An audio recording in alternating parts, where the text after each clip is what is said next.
Okay, so I'm making this video on the night before the local elections, and it's about the local elections, but it's not going to be about how I'm going to vote.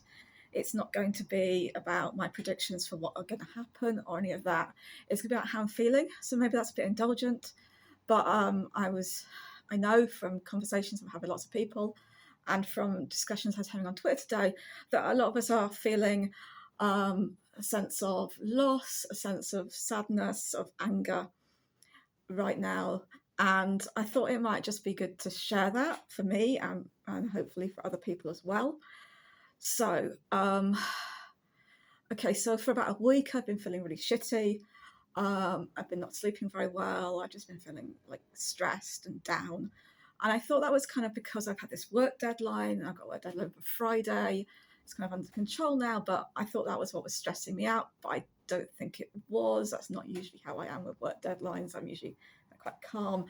And I think it was because of the elections. I'm pretty sure that's what it was. I had the same thing at this time last year.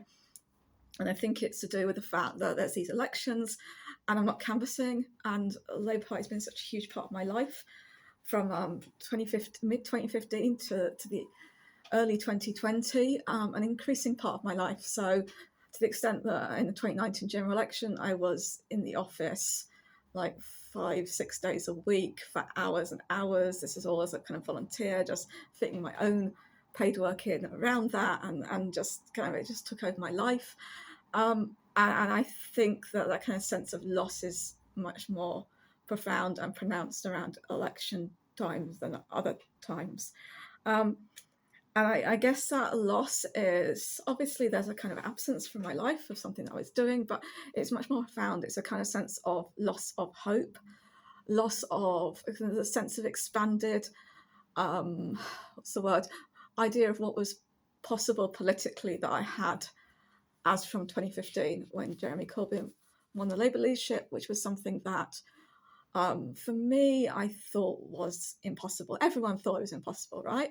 And if something that's impossible happens, then suddenly everything becomes possible. And of course, now it doesn't feel like that. And so I perhaps Keir Starmer leading the Labour Party and becoming Prime Minister is all that the establishment who run this country will allow us. Maybe they won't even allow us that, but I'm kind of not prepared to accept that still. I'm not prepared to say that that is the best we can have. I want to give up.